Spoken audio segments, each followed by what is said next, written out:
Welcome back, Philosophy 328. This would be week 4, so it's paternalism and patient autonomy. So basically here we just take a little closer look at the ways in which, or some of the ways in which, the principles of autonomy and beneficence can basically be in tension with one another. So these principles in general we introduced last week. Basically, the idea is that, say, beneficence, medical beneficence, taken on its own, just on its own terms, basically would entail an attitude of paternalism. So that's basically kind of a parent-child relationship, or if you like, a kind of expert-lay-person relationship where doctors or other medical professionals would basically be regarded as sort of expert technicians of some kind. The views and the ideas of their clients would really have nothing to do with their actual business, kind of the way that we treat children, basically. We know what's best and so on, but that clearly conflicts with the ideal or the principle of autonomy. It is interesting to note, and it comes up in this chapter in the text, that the famous Hippocratic Oath, which is basically a medical oath to the principle of beneficence, right, is just strictly and solely that. It's just about beneficence, has really no regard for patient autonomy whatsoever. So sort of the Hippocratic Oath basically points in paternalistic directions, but those are what get kind of checked or otherwise come into conflict with the principle of autonomy. Now, all that said, basically, as Vaughan points out, we can think of paternalism in different ways. So usually we think of these as, say, weak or strong paternalism. It's almost always strong paternalism that people are particularly opposed to, that we're strongly opposed to. That would just be kind of, a straight-up paternalistic attitude where doctor knows best and so on, and the patient's views are not really taken into account at all. As opposed to weak paternalism, where in different ways the patient may not be regarded as, say, fully competent to make decisions, either kind of in general, owing to some features of who they are, or just temporarily, say, in the context, they might be incapacitated or just have limited capacities or otherwise just not be in quite the right frame of mind. And this surely is something that doctors and others in the medical profession should take into account. That's where a lot of the issues actually are, is in determining whether or not someone is to be regarded as an autonomous agent or not, basically. Determinations as to competence in those kinds of medical decision-making situations. So, there's a lot of latitude there. There's different views that can exist. But even with regard to strong paternalism, where there's a much wider consensus that is wrong, there can be differences in the underlying justifications, right? One can think about that differently, whether, for example, from a utilitarian perspective or more of a Kantian-inspired perspective as well. This is discussed by Vaughan, not in tremendous detail, but it's sort of brought up, and the main things are pointed out in that sort of main part of the text, basically, along with a few other things, some of which I mentioned, but, he makes these little discussions about, for example, advanced directives, which sort of are kind of a surrogate form of autonomy if one is incapacitated. There's some questions about when the patients are children and not themselves considered to be competent medical decision makers, that their parents may make decisions. Lots of issues come up there. Often the most interesting ones have to do with refusal of treatment on religious grounds, which are often controversial. Some other discussions come up about futile treatment there. Again, not in great detail. That's kind of the flip side case. We won't focus as much on it. It generally is, for the most part, in situations where patients decline or want to refuse some recommended course of medical action, that issues concerning autonomy really come up. They also come up, it's just different, not quite so interesting, in cases of futile treatment. Give it a think, that's fine, but we're going to focus primarily on cases of refusal of treatment.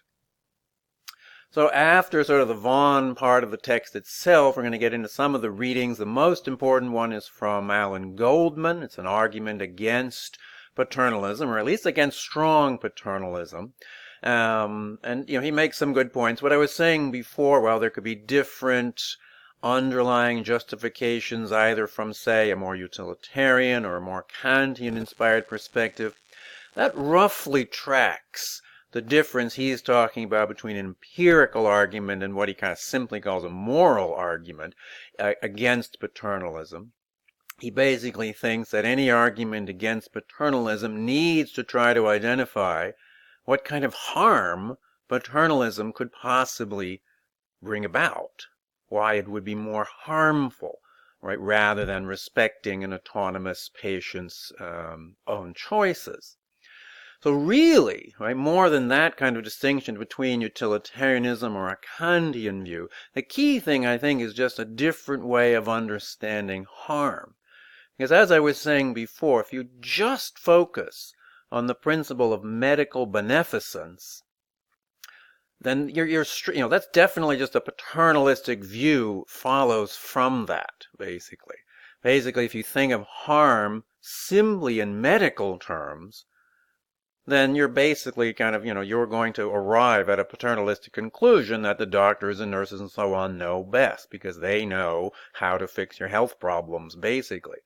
So he thinks what we really need is a broader notion of harm, a more encompassing or a more inclusive one that takes into account all aspects of life and recognizes, this is a bit counterintuitive maybe, but I think it makes pretty good sense, it recognizes that life and health even aren't ultimately intrinsically valuable, basically. They're usually very valuable for most people. That goes without saying, I suppose.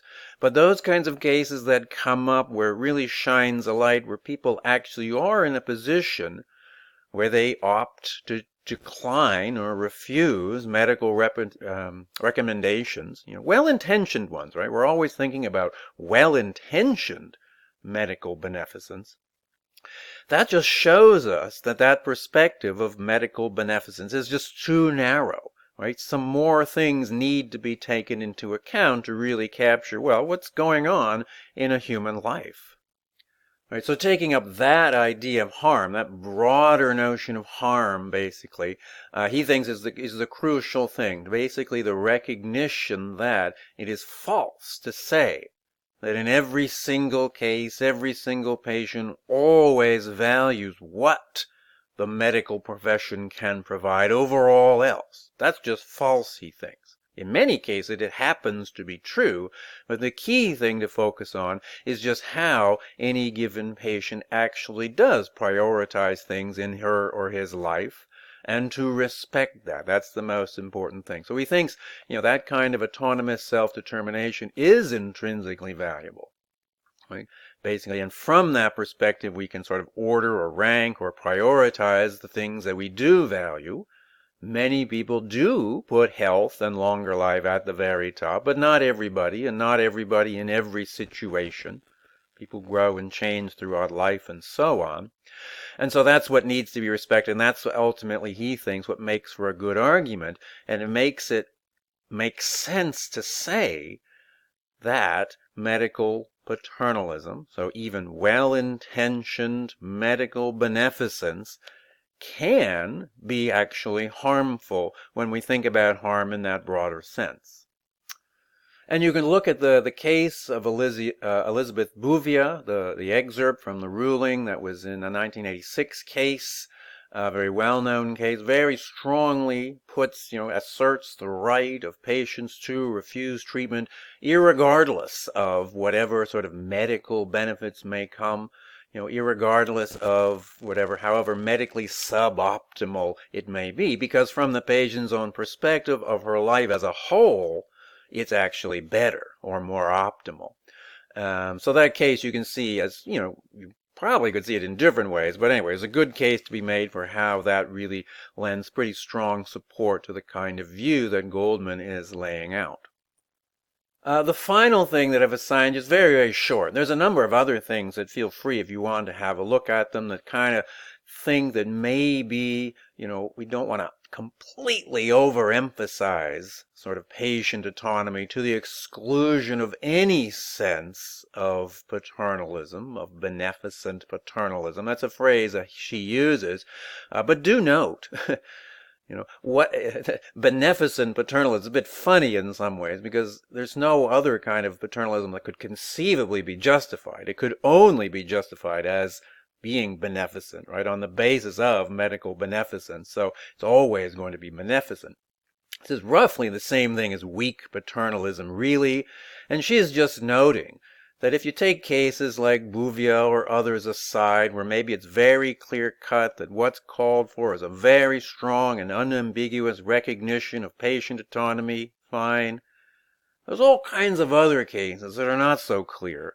Lots of cases can come up in real-life medical context where the issue basically of, people being kind of, autonomous, but maybe not in the best frame of mind or whatever, or other ways that doctors and nurses and so on need to really take into account the particular situation of the individual and kind of, shape and tailor how they interact with them. It may be, that sometimes, we don't want to lose sight, possibly, it's arguable, but we may not want to lose sight of the importance of some kind of weak or beneficent paternalism. Otherwise, we might lose what's most important about the principle of beneficence. In a sense, the problem basically is that we cannot draw very clear lines as to who is and who is not competent. There can only be general guidelines to be applied case by case, and it's really quite difficult, and we need to recognize that. I think in a way we can see what Hall is saying as well. We can still, recognize some contribution from paternalism as maintaining the spirit, of respecting autonomy, when we think in some cases the capacity for self-determination is somehow weakened, somehow compromised, that the medical professionals can try to sort of make up for that with something which I guess we could still call paternalism. You could also call it something else and try to avoid the problem that way, but basically trying to kind of, interact in such a way as to best maintain the spirit of respect for the principle of autonomy. Anyway, so see what you think about all of that. There will be, as usual, a kind of quiz on this material. The quizzes now, there'll be a longer window. So I tried at the beginning. It's kind of paternalistic. But anyway, at the beginning, just to sort of make it happen a little quicker, just to get into a rhythm. But now the quizzes will be probably a little 2-week window or so. But there's also an essay. There's 2 essays in the course. The first one, the topic there is posted. It's basically about all this, centering around Goldman. His argument there, how it relates to Bouvier and another case that you'll see there that we can discuss on Flipgrid. So anyway, there are those things to do. Hopefully that's fine. Then there'll be similar things next week. Well, not the other essay, but you'll be working on that next week. Another quiz before the midterm. Midterm comes up fairly quickly sometimes. I think this is one of those semesters. So anyway, just keep that in mind. Pay attention to the schedule. And anyway, as always, let me know if you have any questions or problems.